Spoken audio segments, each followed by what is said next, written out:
Hello, everyone.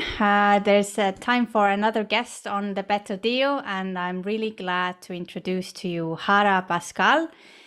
She's the founder at Collab and also co-founder and managing director at Wominvest Observatory. She's done a lot of powerful stuff for equality and also meaningful things in her work. She's also an individual board member at the K4I Forum in the European Parliament. Welcome, Jara. Thank you, Liina. Thank you. I am so happy to be here. I think because when women, they are doing very good things and they break the rules of the normal things like you, I am very proud. I like it a lot. So I am super happy to be here with you. Likewise.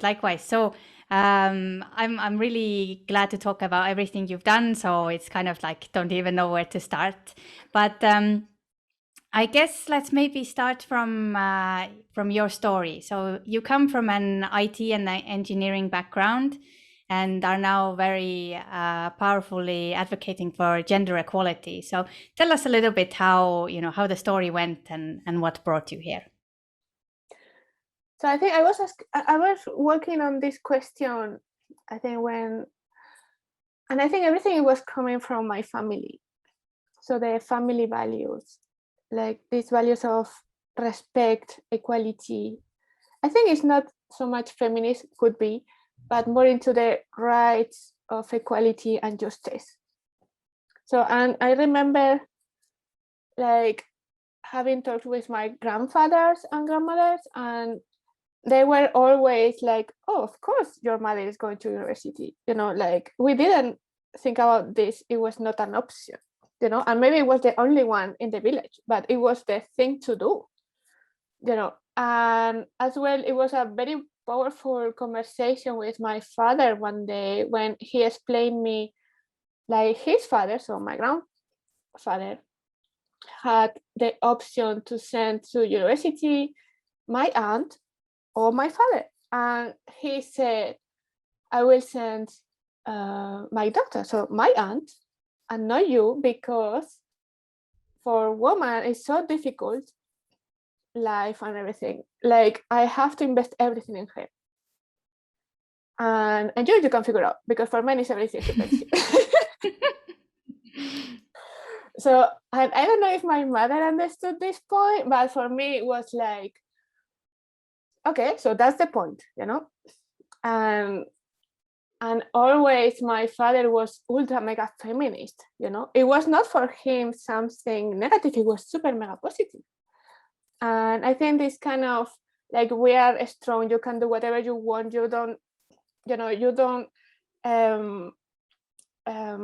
like when someone is telling something like you cannot do, that's not true, you have to do it anyhow, like I think this kind of education inside the family is makes something, it's already something you have, we can say, the fundamentals of I think what I am doing now. And then like growing up in this kind of super equal environment, and as well at university, I didn't feel any kind of a pushback because I was studying engineering or something.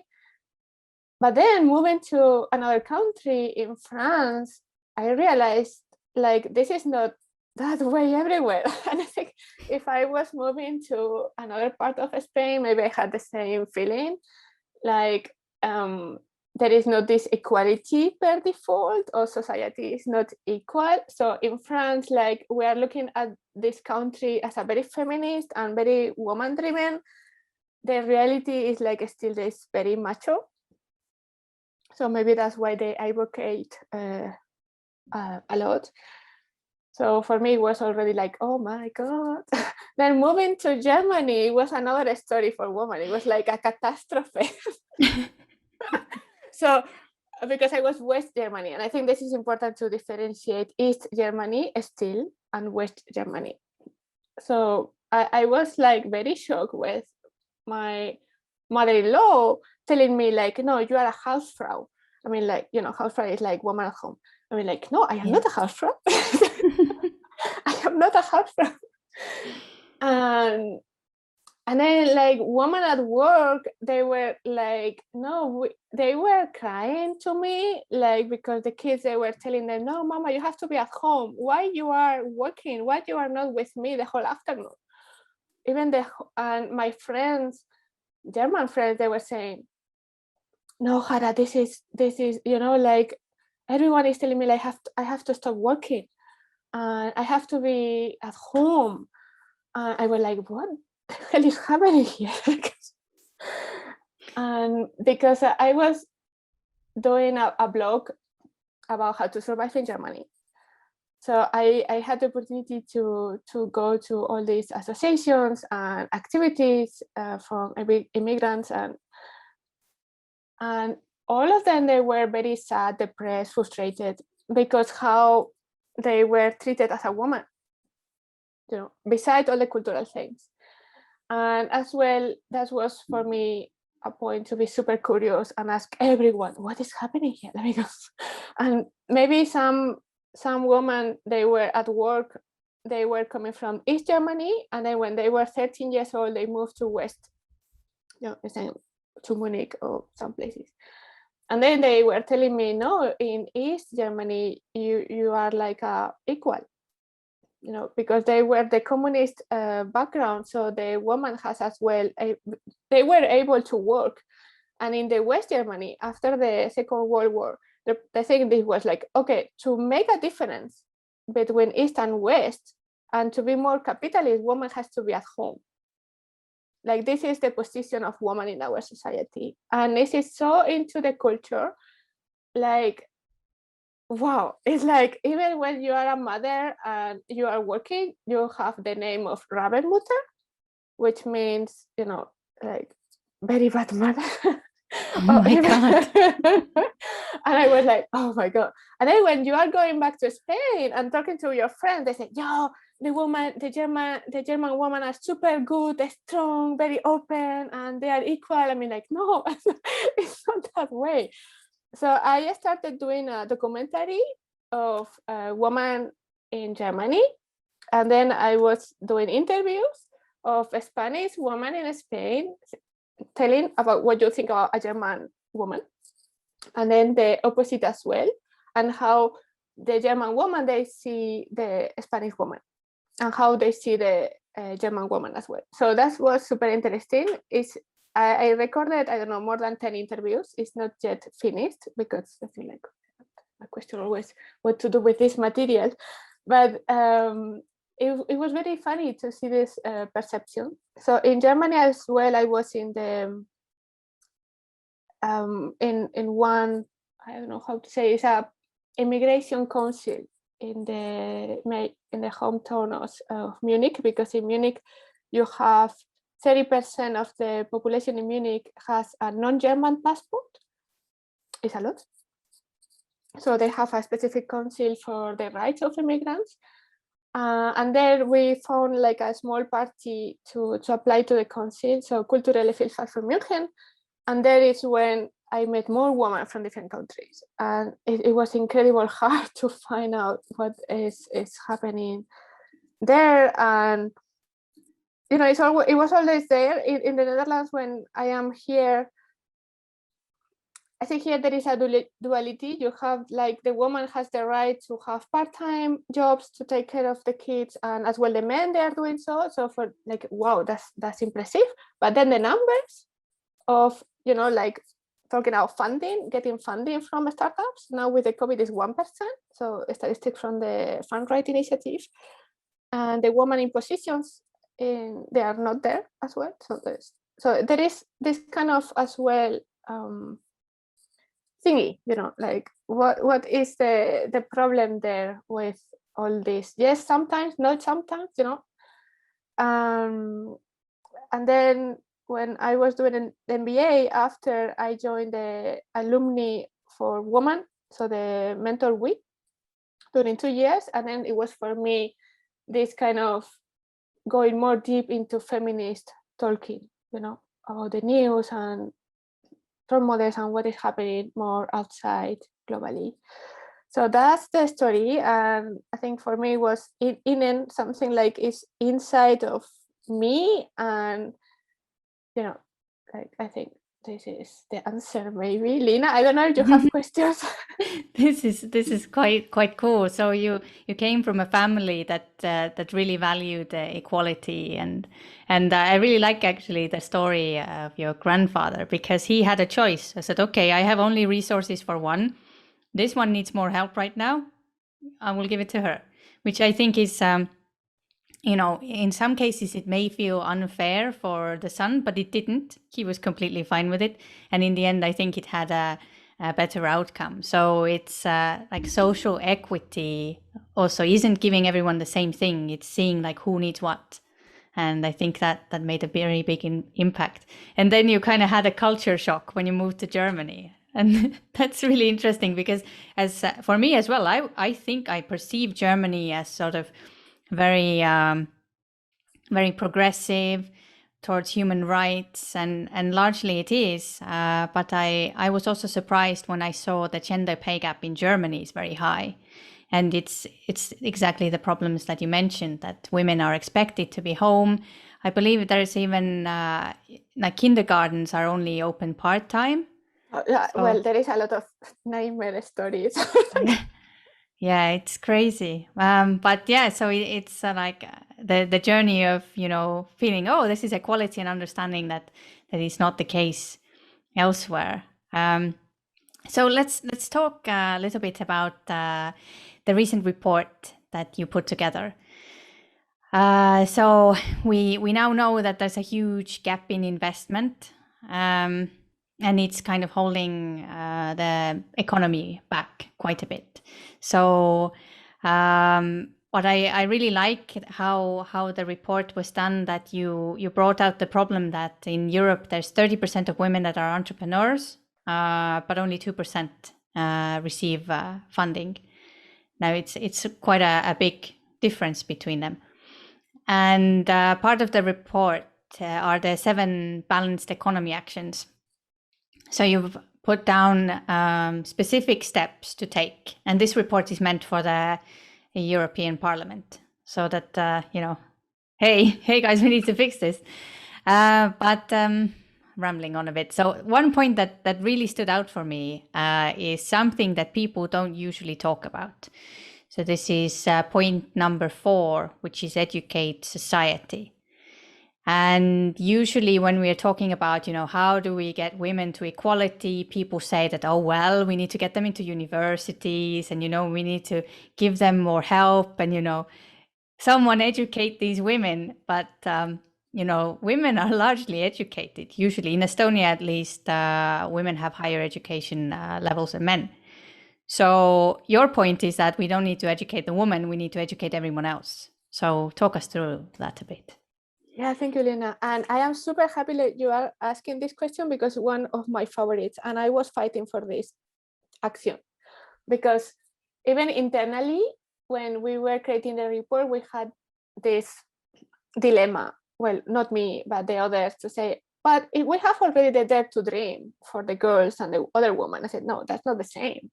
So educate society means, like, for instance, your example, you said to me, like, you are going to register your company, you have all these papers there, and the woman in front of the desk is asking you, where is the on behalf of paper? That's what does it mean? Like, there is a root cause still there in the mind. Like, this is not possible, like, women, they cannot be owners of businesses. Oh, I remember in the debates, it was from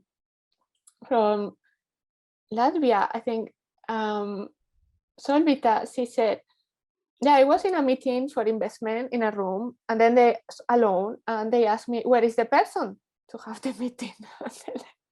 So I was crying. So that's so painful to listen to these stories. And it's, it's happening as well with von der Leyen in Turkey, when they didn't prepare official authority,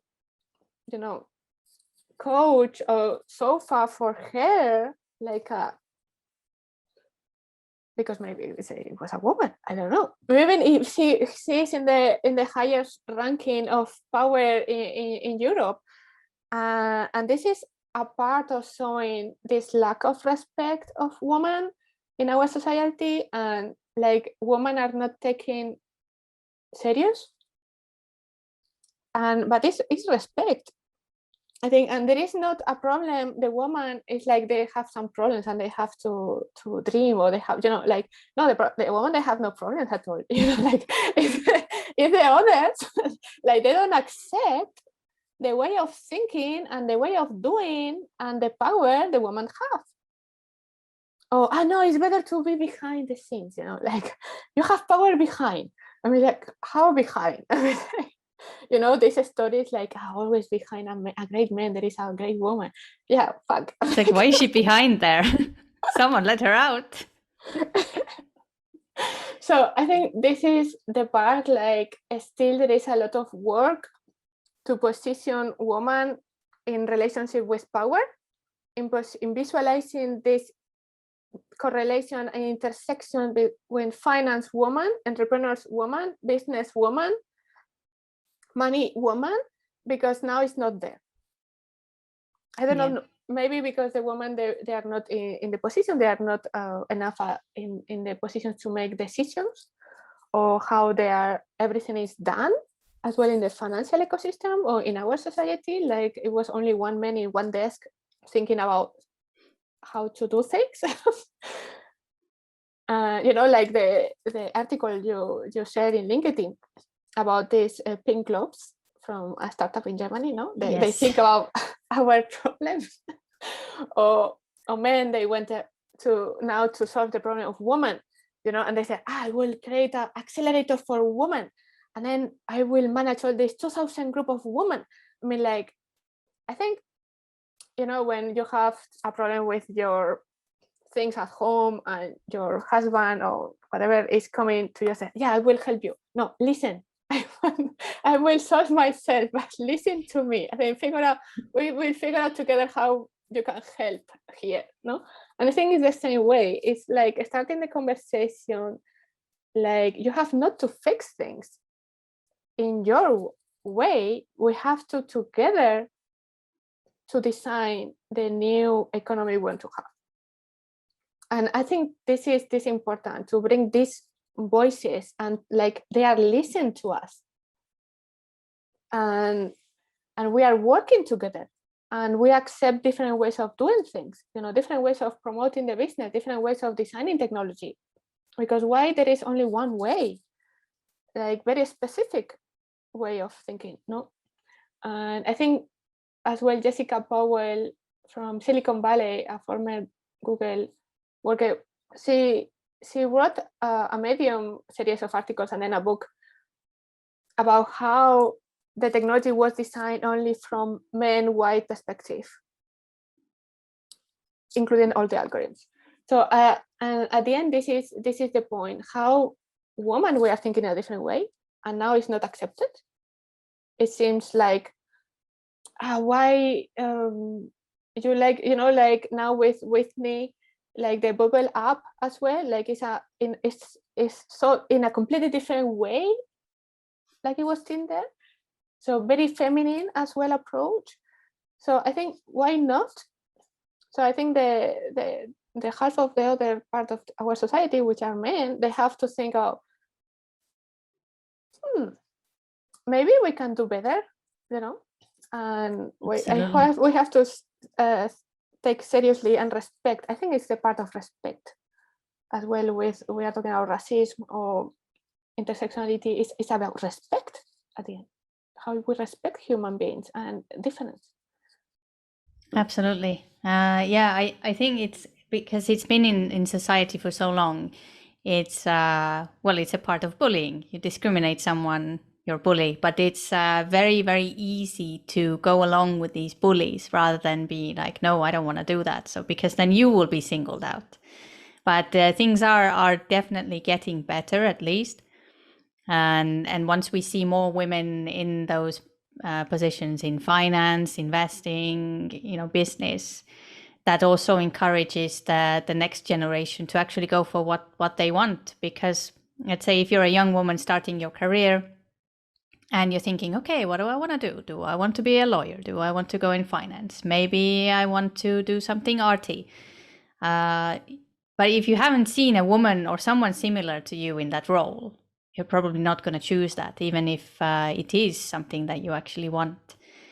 And, these kind of stereotypes that women aren't as ambitious or risk-taking as men, I think it's not true. People are just different. Some women are very ambitious, some men are very ambitious, and not all men are ambitious. There are some men who don't want stuff. They want to, do their own thing, not lead everyone. And sometimes it's, doesn't serve men right because they don't want to be in that place. So hopefully at some point we reach a society when everyone can, do and be what they are, what they want. Well, yeah, within reason, of course. If you want to be something really bad, then that shouldn't be encouraged, of course. But yeah, definitely. So hopefully we start seeing that change soon. And luckily, there's a lot of women in politics now, so that's definitely helping. But speaking of role models,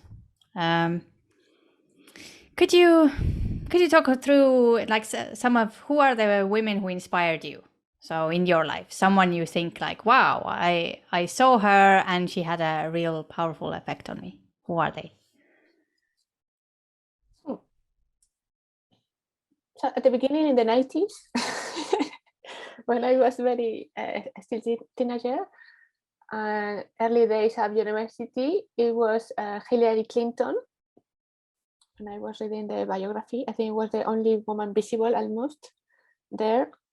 And then when I was working in innovation, for me, Natalie Massanet is the founder of Net-A-Porter, and her investor, Carmen Busquets, because she's not so visible, but it's amazing, this woman investor who is investing and bring all the investment to us very successful companies in fashion.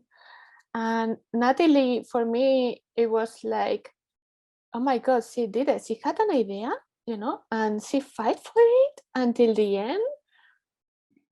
And she brought all her crazy ideas into life, very innovative at that time. Well, still very innovative. And I think for me, she's still one of the inspirations. As well, Anine Bing, another fashion entrepreneur. Reese Witherspoon, the actress, now becoming producer and advocating a lot for women. Fanny Moisat, the founder of Bestia Collective, as well, because how you see how the company is doing the evolution, you very curious and analyze every detail of the development. So you see how she started. It was not perfect, but she started, she advocates, she creates, to go internationally, but step by step, and you see all the evolution, all the new designs on the platform, all the improvements, as well on the business model perspective.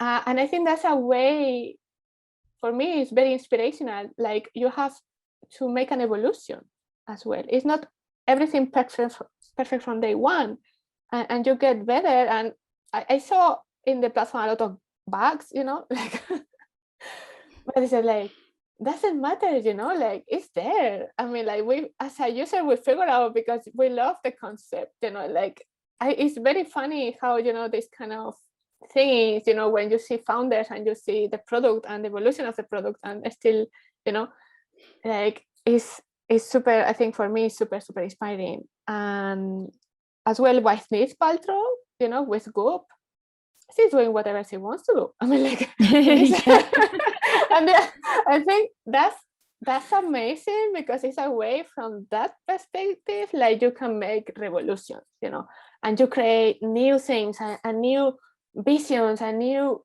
I think, universe, like, and if we have not this kind of woman, like they believe in themselves and doing whatever they want, in this sense, we are losing very amazing things in our society. So we have to find this kind of, I mean, for me, it's like every founder, you know, even you, I mean, and like they have this ongoing, you know, this drive, this super creativity, new ways of doing things, and this kind of source of positivity and love and happiness. I mean, for me, this is inspiration. You know, I am sometimes mentoring founders, and when I see this sparkling thing, I mean, like, oh, that's super cool. You know, like this is the inspiration.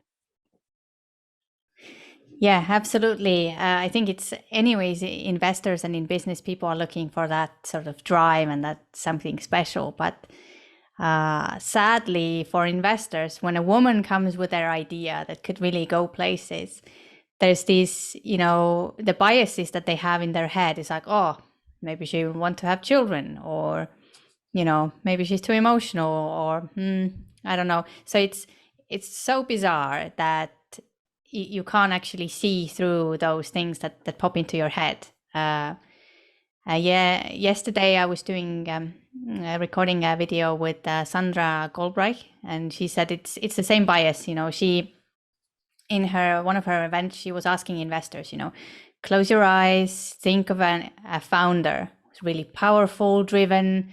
They got the best idea. You know, someone ideal person that you want to invest in. And then she asked, you know, raise your hand. And the ones who were thinking of a woman, no one raised their hands. So it's like, you know, it's not that women aren't able, it's that society thinks that we are not able. And if you tell a woman, you know, 100 times that you're not able, then, you know, maybe she'll start to believe it herself. And that's one of the reasons why I decided to start this podcast, was when I started talking about the fact that we need to invest in more women, because firstly, companies with female founders seem to be bringing much better results. So it's a good financial decision, first of all. But second of all, you know, why aren't investors giving women a chance? It's sort of backwards.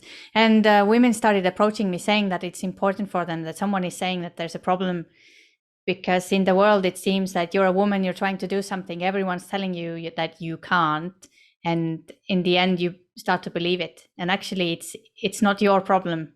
If the numbers were like, okay, women only raise 10% or 20% or 30% of funding, then you could go like, okay, maybe not that many women in business yet. But if they are in business and only raise 1 or 2%, then sorry, that's, you know, the numbers just don't match, doesn't add up. So with that in mind, like, what do you think that the world would look like when we get closer to equality? Like, what would that be? I think I think I wanted like to mention something you mentioned now. Like, for me, I receive a lot of, it's difficult, this problem you want to solve with your business. It's like, we try many times and everyone fail. And it had an impact on me. I had to do a work of restructure the belief and to get back this drive from the beginning to say, is the problem of other people. If they think it's impossible, it's because they see it themselves as impossible to make it. And I was like shocked how much that was affecting me in the confidence to sell, you know, the product, or in the confidence, basically this. So this is, if we can avoid this from the beginning, to say they are talking about their problems and their perspective, and if there is affecting you at some point, is how to rechange, you know, do a reprogrammation of your brain again. And I think when it's like, you know, and as one, it's a very important point. Yeah, so answering your question now, I think when we will get into super equality and balanced economy, I think we will have this transition from the dark to the light. I think because woman, and I am now very generalizing, but I believe this, like we are bringing a completely different energy. Maybe some men they have, but I mean, like this kind of feminine energy, like it's more positive and resilience, this kind of light and respect and more collaborative, because now it's very competitive. You know, if you see at the whole innovation ecosystem, venture capital is super mega extreme competitive. You know, and there are holes of everywhere. I mean, like women, we don't accept this kind of shit.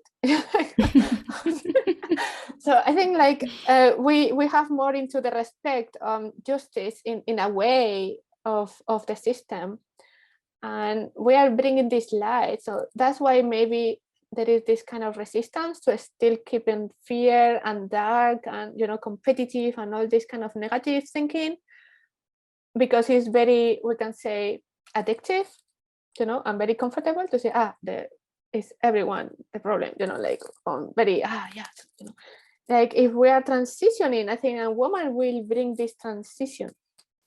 If we have more equality and diversity, is when we have this kind of peace in the way we are doing things, and this kind of resilience. Well, look for solution, how we can improve, you know, this kind of way of thinking. Like everyone now is like saying soft skills or growth mindset. Well, that's part of the femininity. So if we are more equal, we will have all together as a society and economy this kind of more open growth mindset, resilience, you know, respect and accepting all the differences. So much more positive. Mm-hmm. Absolutely.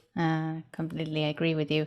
Even though, you know, people are different overall, right now women have put in like this box and men have been put in this box.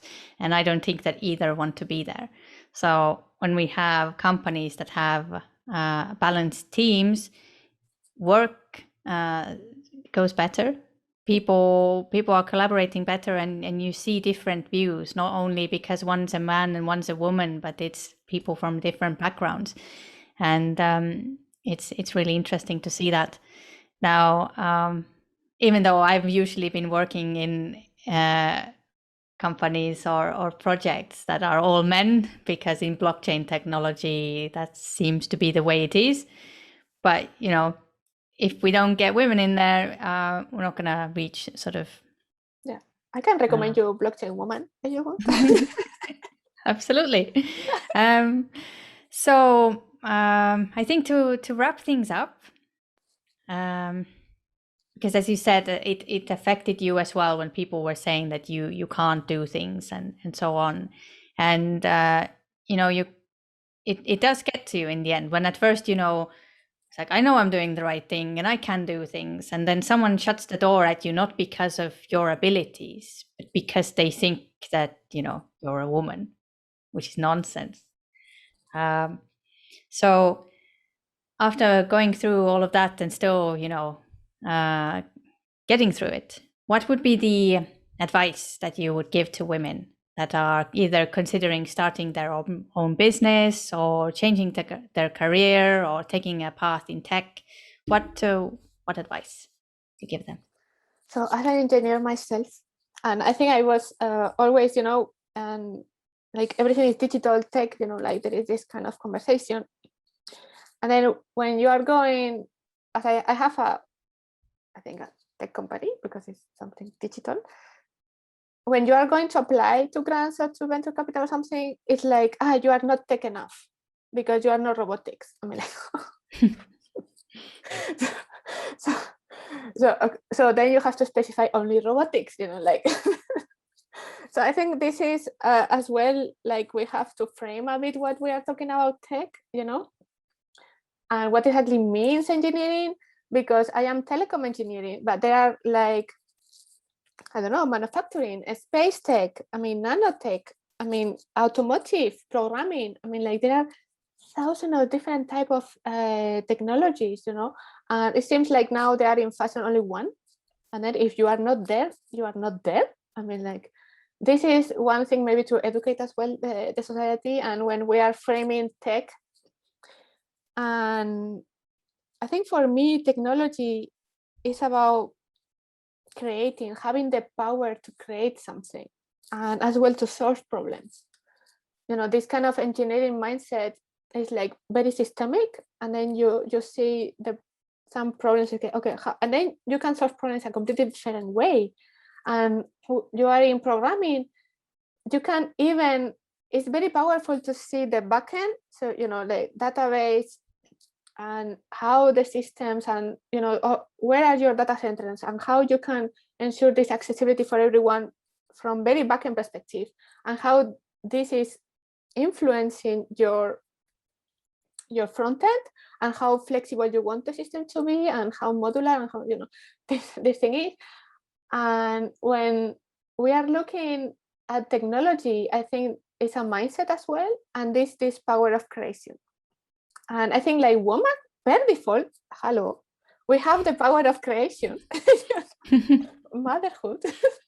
We can be creators from mother perspective, but we can be creators of ideas. We can be creative and making happen, you know, tools like, you know, I don't know, as CubeSat to go to the space, or how to design a house in the moon. You know, like, I believe women, they have this power of creation in a completely different way like men they have.